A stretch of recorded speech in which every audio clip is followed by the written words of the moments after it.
au nom du Dieu trois fois saint. Parce que nous sommes réunis au nom de Dieu, Dieu est présent au milieu de nous.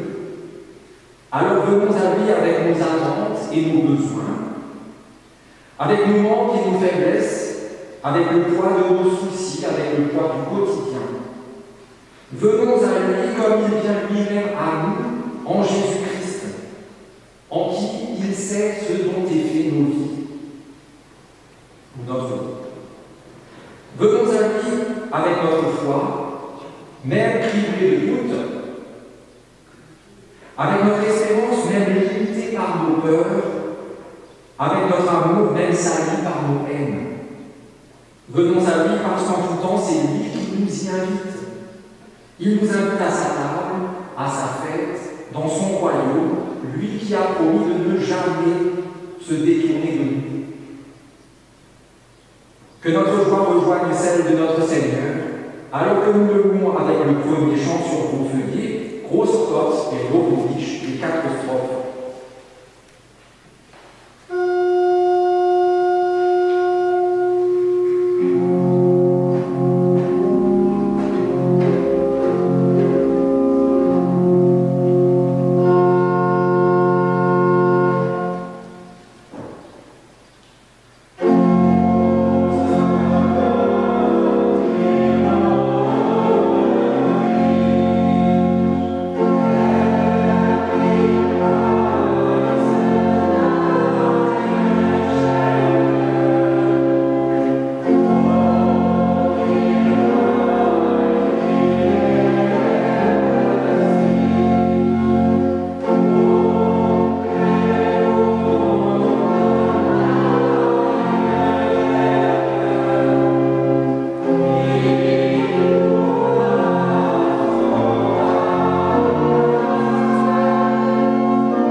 Il les rassembla de tous les pays.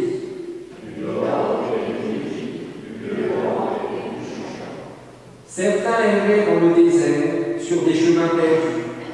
Ils souffraient la faim et la soif. Ils sentaient le roi défaillir. Dans leur angoisse, ils crièrent au Seigneur. Le Seigneur les a tirés de la détresse. Il les conduit sur le bon chemin. Qu'ils rendent grâce au Seigneur de son amour. Qu'ils rendent grâce au Seigneur de ses bienfaits. Les pauvres mangeront, ils seront rassasiés. Ils auront le Seigneur, ceux qui les cherchent. Et seien Vater.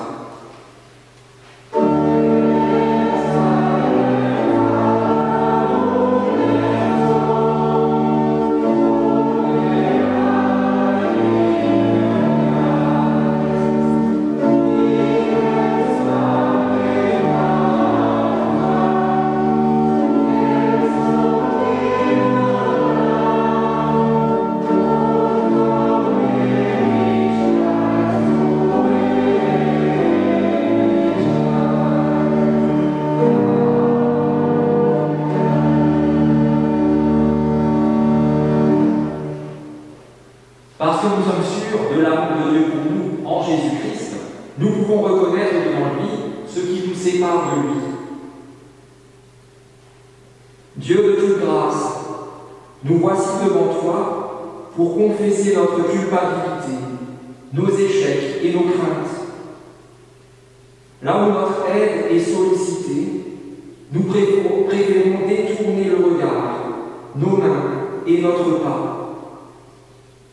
Là où notre proximité est requise, nous préférons nous écarter, prendre du recul, mettre de la distance. Là où notre confiance en toi veut nous donner le courage nécessaire, nous cédons à nos peurs et à nos préjugés. Là où la priorité, c'est toi et les autres, nous ne pensons qu'à nous-mêmes et nous nous coupons ainsi de ton amour. Dieu de toute grâce, nous avons besoin de ton secours et de ton pardon. Dieu de toute grâce, nous avons soif de ta présence. Tels que nous sommes, avec notre manque d'amour, nous tournons nos regards vers toi et te supplions. Seigneur, viens et prends pitié. Herr, erbarme dich.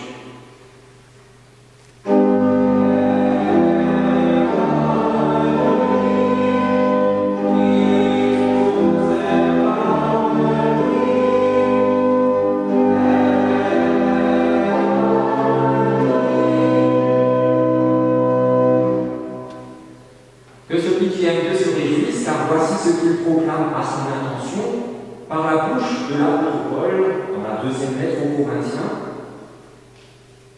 Dieu a le pouvoir de vous combler de toutes sortes de grâces, afin que, disposant toujours et en toutes choses de tout ce qui est nécessaire, vous ayez encore en abondance pour toute œuvre bonne. L'Esprit Saint nous est donné pour la réconciliation. En lui, nous sommes proches de Dieu. Que l'Esprit console, illumine et purifie nos cœurs. Ainsi, nous pourrons annoncer les merveilles de celui qui nous a appelés des ténèbres à son admirable lumière. Pour la grandeur de sa bonté, chantons-lui notre reconnaissance, exaltons le Seigneur, et exaltos éternel.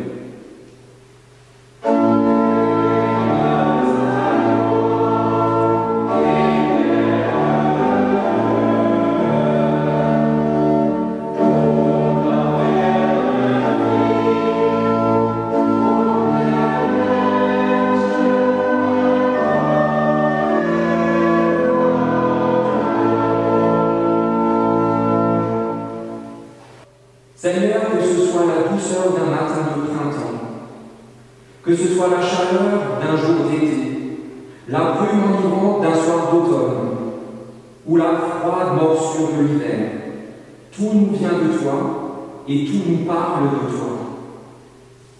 Bien mieux encore, ta parole nous parle de toi. Elle qui nous dit ta fidélité en tout temps, en tout lieu, en toutes circonstances. même au plus profond de l'épreuve. Ta parole nous dit ta bonté, d'hier et de demain, mais surtout celle d'aujourd'hui, de là, maintenant, celle de cet instant de communion. Ta parole nous dit ton amour, tout-puissant, infaillible, éternel, don de toi et source de vie. Seigneur, par ton esprit, ouvre nos oreilles et nos cœurs à ta parole, qui nous mène à Jésus-Christ, ton Fils, notre Seigneur, qui vit et qui règne avec toi, Père, et le Saint-Esprit, un seul Dieu, pour les siècles des siècles.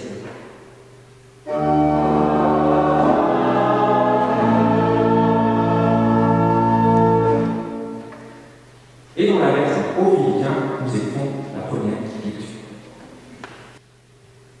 Votre union avec le Christ vous donne-t-elle du courage? Son amour vous apporte-t-il du réconfort? Êtes-vous en communion avec le Saint-Esprit? Avez-vous de l'affection et de la bonté les uns pour les autres? Alors, rendez-moi parfaitement heureux en vous mettant d'accord, en ayant un même amour, en étant unis de cœur et d'intention. Ne faites rien par esprit de rivalité ou par désir inutile de briller, mais avec humilité, considérez les autres comme supérieurs à vous-même. Que personne ne recherche son propre intérêt, mais que chacun de vous pense à celui des autres. Amen.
Acclamons l'Évangile en chantant Alléluia.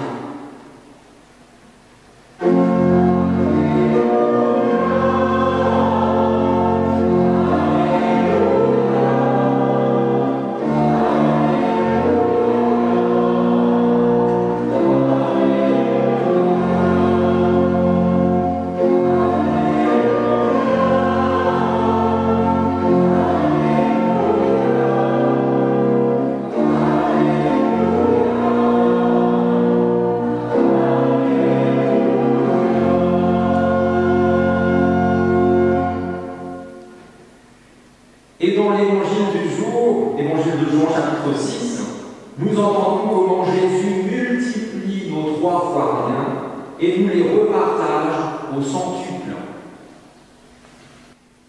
Après cela, Jésus s'en alla de l'autre côté du lac de Galilée, appelé aussi lac de Tibériade. Une grande foule le suivait parce que les gens voyaient les signes miraculeux qu'il faisait en guérissant les malades. Jésus monta sur une colline et s'assit là avec ses disciples. La Pâque, la fête des Juifs, était proche. Jésus regarda et vit qu'une grande foule venait à lui.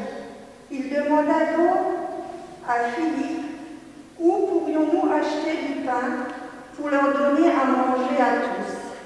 Il disait cela pour mettre Philippe à l'épreuve, car il savait déjà ce qu'il allait faire. Philippe lui répondit: même avec des 100 pièces d'argent, nous n'aurions pas de quoi acheter assez de pain pour que chacun d'eux en reçoive un petit morceau. Un autre de ses disciples, André, le frère de Simon-Pierre, lui dit: il y a ici un garçon qui a 5 pains d'orge et 2 poissons. Mais qu'est-ce que cela pour un si grand nombre de personnes? Jésus dit alors: faites asseoir tout le monde. Il y avait beaucoup d'herbe à cet endroit. Ils s'assirent donc, ils étaient environ 5000 hommes. Jésus prit les pains et, après avoir remercié Dieu, il les distribua à ceux qui étaient là. Il leur donna de même du poisson, autant qu'ils en voulaient. Quand ils eurent tous mangé à leur faim, Jésus dit à ses disciples: ramassez les morceaux qui restent, afin que rien ne soit perdu. Ils les ramassèrent et remplirent 12 corbeilles avec les morceaux qui restaient des 5 pains d'orge dont on avait mangé. Les gens, voyant le signe miraculeux que Jésus avait fait, déclarèrent: cet homme est vraiment le prophète qui devait venir dans le monde. Jésus se rendit compte qu'ils allaient venir l'enlever de force pour le faire roi. Il se retira donc de nouveau sur la colline, tout seul.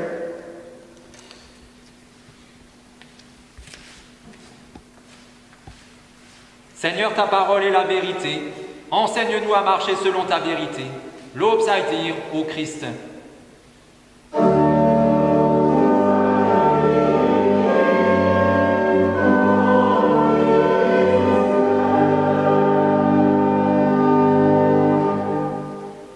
Aujourd'hui, ce sont Paul et Jésus qui nous posent eux-mêmes les questions du jour. En fait, vous les avez déjà entendues dans les lectures. Dans le premier verset de la première lecture, on entend Paul nous en poser 4. On a de la chance. 4 questions fermées, c'est-à-dire 4 questions où il est très facile de répondre par une unique syllabe de seulement 3 lettres. Soit oui, soit non. Je vous les rappelle comme ça, on est sûr qu'on parle de la même chose. Votre union avec le Christ vous donne-t-elle du courage? Son amour vous apporte-t-il du réconfort?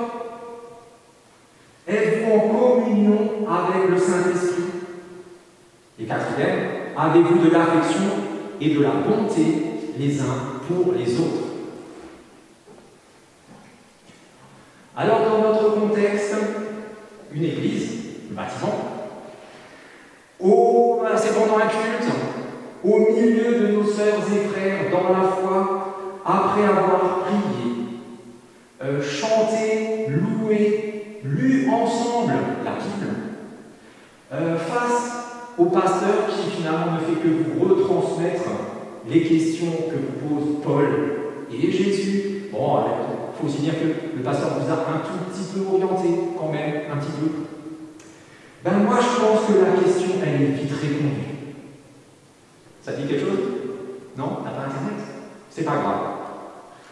Oui, la question, elle est vite répondue, parce que je suis même prêt à parler, on va dire, le budget annuel de Sparsva. Pas mes sous, vraiment les sous de Sparsva, mais tout le budget annuel de Sparsva, que pour le coup, dans ce contexte, on répond très facilement à toutes ces questions. Mais bien sûr, mais c'est quoi comme question?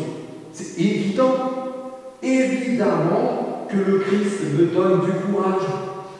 Évidemment que son amour me réconforte. Évidemment que je suis en communion avec le Saint-Esprit. Et évidemment que j'aime les autres et que je suis bon avec eux. Évidemment. Pourtant, et vous me pardonnerez, mais j'ai la faiblesse de croire que dans un autre contexte, avec moins de pression, prenons par exemple un truc où on est détendu, le repas de famille de la veillée du Nouvel An, vers 2 h du matin, quand on est très détendu, ben notre si sincère, si spontané, si oui, pourrait peut-être ressembler plus à en fait, parfois, souvent oui, allez, on va dire souvent oui, mais parfois, plutôt non quand même. Et même si on est très honnête avec nous-mêmes, ce oui spontané dans ce contexte, en réalité, c'est plutôt un non bien triste.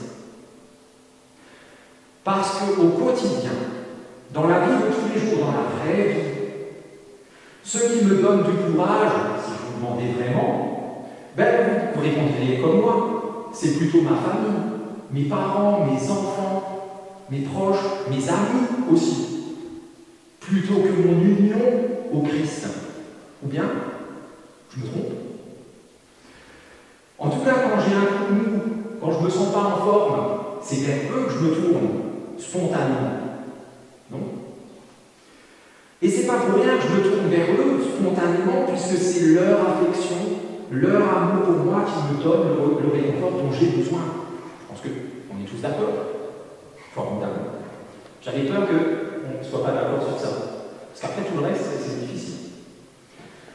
Le Saint-Esprit, c'est la deuxième question. Ou la troisième, je ne sais plus. Quelle est vraiment la place du Saint-Esprit dans ma vie? Est-ce qu'on peut réellement parler de communion? C'est ça, hein, c'est pas juste, je sais, j'ai entendu parler de oui ou caté. Non. Est-ce que je suis vraiment en communion avec le Saint-Esprit? Parce que quand on dit communion, on entend par là parfait accord, harmonie. Il n'y a pas de couac, vraiment. Et pour ce qui est d'avoir de l'affection pour les autres, alors pour ceux que j'aime et qui m'aiment, en retour, bien sûr, je les aime facilement. Mais pour les autres, si vous êtes comme moi, et vous êtes comme moi, c'est obligé, il y en a quand même un sacré paquet que j'ai du mal à supporter. Au caté, par exemple, de temps en temps, au caté 1, Néo, au caté, de temps en temps, tu vois que ça tremble, hein, pas pour toi, pour les autres. On est d'accord? Et il y en a même certains, vous êtes comme moi, non seulement je les aime pas, mais je les hais. Là, c'est la main fermée. Alors, c'est quelques questions tellement simples, tellement faciles de Paul, elles sont rudes. Ça fait réfléchir. Passons à celle que Jésus nous pose, parce que Jésus, lui, il fait plus simple. Il n'en pose qu'une. Tant mieux. Posons-la. Où pourrions-nous acheter du pain pour leur donner à manger à tous? Une seule question. Une question ouverte. Donc, on a de la chance. On peut argumenter. Mais vous me pardonnerez aussi. Je pense que cette question, elle aussi, elle est vite répondue. Voici ma réponse. Non mais Seigneur, tu veux rire? Tu veux vraiment qu'on achète à manger pour tous ces gens? Mais c'est une foule de dingue. Et c'est pire qu'à la fête de la musique. Il faudrait être Donald Trump ou Bill Gates pour pouvoir acheter autant de nourriture, et tu sais qu'on n'a pas un rond. Tiens, j'ai une idée. Si on les renvoyait tout simplement chez eux, alors Kinder Dine, tout le monde sait ça. En plus, ils ont l'habitude d'avoir le ventre creux, regardez. Et pendant que tu nous racontes des trucs là sur le royaume de Dieu et tout ça, eh ben, on pourrait se faire un petit barbecue. S'il y a un garçon là, il a 5 pains et 2 poissons, ça suffit juste pour vous niquer. Cette réponse vous fait peut-être sourire sous vos masques, et peut-être vous vous dites que c'est exagéré. Reprenez le texte et relisez-le, et vous entendrez cette réponse avec juste d'autres mots. Mais c'est la même. Ce qui est vraiment triste, c'est pas que ce soit la réponse des disciples. Ce qui est vraiment triste, c'est que c'est la nôtre. Quand Dieu nous demande de vivre par la foi, nous, on raisonne avec une logique qui est celle de la peur. L'homme est un animal craintif. L'être humain est un animal craintif. Là où Dieu attend de nous une réponse aussi simple et aussi spontanée que oui, nous, on argumente et on feinte. Oui, super proposition, mais en fait, laisse-moi juste 2-3 minutes, il faut que je rentre vite fait parce que demain il y a la poubelle pour le carton. Donc voilà. Et après je suis là, promis. Super cette idée, vraiment, j'adore. Mais si on faisait peut-être autrement ou autre chose, ah mais ça m'intéresse vraiment beaucoup ce que tu proposes là, nourrir tout le monde, mais c'est super, c'est génial. Mais je ne suis pas sûr que je sois capable vraiment. Est-ce que c'est vraiment le moment pour moi? Parce que je m'interroge beaucoup sur ma vie et encore plein d'autres petites feintes. Voilà. Tout ça, au lieu de dire simplement non. Un non gentil, mais un non. Non, on feinte. Là où Dieu nous dit d'oser un pas en avant, de sortir de la barre, de venir sur lui en marchant sur l'eau, nous lui disons, à juste titre, ben on ne voit pas où il va poser le pied, alors non merci. Je préfère même peut-être faire quelques pas en arrière, retourner peut-être même sur la mer, sur la rive, sur la terre ferme, là où finalement je n'ai pas besoin de la foi. Ben, tu m'en veux pas, hein, mais je préfère être là-bas. Quand Dieu nous demande de vivre notre foi, nous, ça c'est terrible, vous allez avoir mal quand je vais dire ça, nous répondons par une vie normale, la vie de tout le monde, la vie de n'importe qui.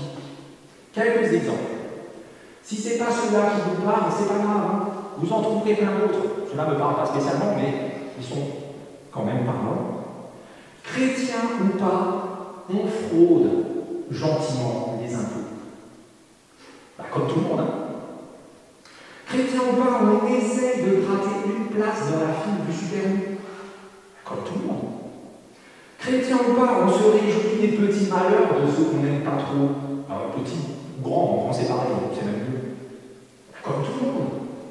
Chrétien ou pas, on pense toujours d'abord à soi, puis à ceux qu'on aime, ou plutôt ceux qui nous aiment, et après, bah, ça fait déjà beaucoup.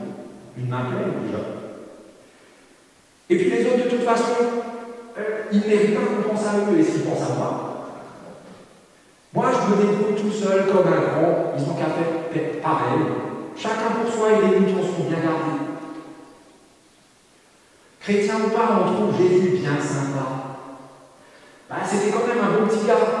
Il a dit des choses pas mal quand même. Il a fait des trucs sympas aussi. Mais bon, de là à voir en lui un Dieu, de là à voir en lui le sauveur du monde, de là à lui faire confiance, il y a quand même un sacré pas.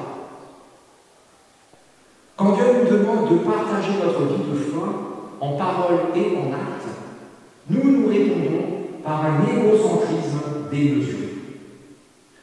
Par exemple, quand vous êtes américain, si vous étiez américain, il n'y en a pas, j'espère, ben vous direz, comme Trump et plus de la moitié des Américains, America First. America first to have masks. Quoi, ces masques sont pour la France? Pékin, Paris? Tiens, $1 million, tu fais Pékin-New York, et après tu vas à Paris pour visiter la Tour Eiffel. C'est super joli. Mais tu laisses les masques à New York. C'est arrivé. Alors, les Américains, ils sont là-bas. Nous, on est ici. Les Français, ils disent quoi? Ils disent pas America first. Ils disent la France aux Français. Et là, moi, je ne sais même pas où me mettre, parce que vous me connaissez. Je suis un natif du lieu. Et pourtant, d'un côté, mes grands-parents ont toujours été espagnols, et de l'autre côté, mes deux grands-parents sont nés allemands, en Alsace, ils étaient allemands. En 18, ils sont devenus français. En 40, ils sont redevenus allemands. En 45, ils sont redevenus français. Est-ce que je suis le français concerné par la France aux Français? Même si je suis né ici, je ne pense pas. Alors si la France est encore trop bon pour vous, on peut se limiter à l'Alsace. Un Alsacien dira Unser Land. D'autres Franzosen, une Träsen sur le Schwede. Si l'Alsace est encore trop bon pour vous, on peut prendre Strasbourg. À Strasbourg, je suis sûr qu'une fois, il n'y a pas si longtemps, quelqu'un a dit jamais de la vie, ma fille, tu écouteras quelqu'un de Weimar. Jamais, moi vivons jamais. Ah, à Weimar aussi, quelqu'un a dit ça, dans l'autre sens. Alors que faire? Si on avait lu le verset, dans la première lecture, juste le verset suivant, on aurait eu la réponse. Paul nous l'a dit, comme ça. Comportez-vous entre vous comme on le fait quand on connaît Jésus, le Christ. Le problème pour nous, c'est que la plupart du temps, on a l'impression qu'on ne connaît pas le Christ, on est chrétien, mais on a l'impression qu'on vit la vie de tout le monde. Connaître le Christ, connaître Jésus le Christ, c'est le connaître comme Dieu et Sauveur. Et ça change la vie en profondeur, et ce qui est fait en profondeur surgit à l'extérieur, c'est obligé. La vie de disciple du Christ n'est pas la vie de tout le monde. Cette vie n'est pas une vie parfaite, loin de là, mais elle sait que Dieu veut la parfaire. Et elle lui demande, le disciple demande à Dieu d'agir en ce sens. La vie de disciple n'est pas meilleure qu'une autre. On ne vaut pas mieux que les autres. Mais elle s'abaisse volontiers dans le but de permettre aux autres une vie meilleure. Cette vie n'est pas un acte de bravoure, ni un sujet de fierté, parce que nos forces sont ridicules, mais elle aime simplement en retour ce Dieu qui l'aime le premier, qui l'aime tant, et ensuite elle partage cet amour reçu à tous ceux qui en ont besoin, pas à ceux qui le méritent, à tous ceux qui en ont besoin, et nous sommes nombreux.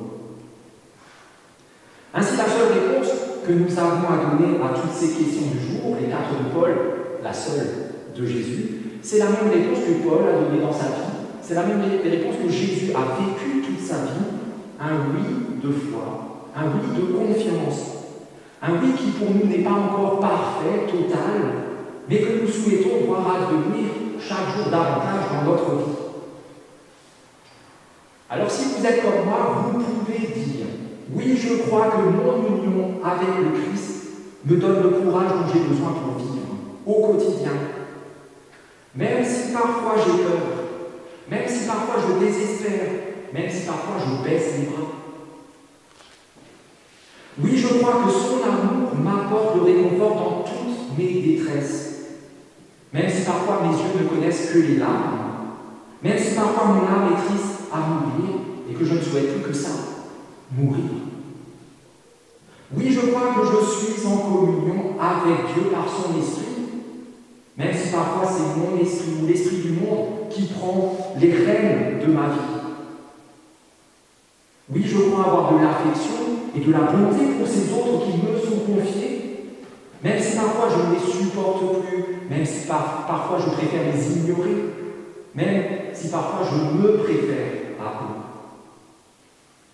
Et oui, je crois que Jésus seul nous rassasie, tous pour une vie parfaite, sans plus aucune douleur, sans plus aucune peine, plus aucune peur, plus aucune mort.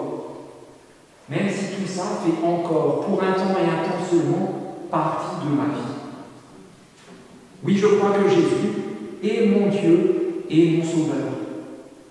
Amen. Amen.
nous donnes ce dont nous avons besoin pour vivre. La nourriture et l'eau, une famille et des amis, l'Église et nos communautés paroissiales. Nous te confions tous ceux à qui il manque le nécessaire. Bénis-les par ta générosité et apprends-nous à être nous-mêmes attentifs à leurs besoins et à poser la solidarité en action. Nous te confions les solitaires, ceux qui n'ont personne pour partager leur vie, leurs peines et leurs joies. Bénis-les par ta présence et ton soutien, et apprends-nous à ne pas nous ignorer les uns les autres, mais à tendre une main, offrir un sourire et un peu de notre précieux temps. Nous te confions les sceptiques, ceux que la foi en toi rebute parce que les chrétiens sont humains et donc imparfaits. Bénis-les par ta révélation et apprends-nous à vivre notre foi dans la simplicité de l'espérance et de l'amour, pour pouvoir la partager en toute humilité et honnêteté. Nous te confions les souffrants, ceux qui sont soumis à la maladie, ceux dont la vie terrestre touche à sa fin, ainsi que ceux qui les entourent de leur affection et de leurs soins. Bénis-les par ta guérison et ta consolation, et apprends-nous à être présents à leur côté et à partager leurs difficultés, leurs peines, leurs douleurs, avec une totale confiance en toi. Dieu de toute grâce, toi qui nous offres le pain de vie et nous appelles à le partager, tu fais de nous tes enfants. Et c'est ton enfant que nous te prions, avec les mots que Jésus, notre frère, nous a lui-même appris. Notre Père, qui es aux cieux, que ton nom soit sanctifié, que ton règne vienne, que ta volonté soit faite sur la terre comme au ciel. Donne-nous aujourd'hui notre pain de ce jour. Pardonne-nous nos offenses, comme nous pardonnons aussi à ceux qui nous ont offensés. Ne nous laisse pas entrer dans la tentation, mais délivre-nous du mal, car c'est la gloire,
oui. Un oui réaliste qui reconnaît ses faiblesses, mais un oui confiant en sa toute-puissance. Alors vivons notre foi, nourris par la bénédiction pour laquelle Dieu vient lui-même à notre rencontre. Et qu'ainsi Dieu notre Père, par son Esprit, vous accompagne et vous conduise, qu'il vous affermisse dans son alliance éternelle, en Jésus-Christ, son Fils, notre Seigneur. Et soyez bénis, vous êtes bénis. Amen.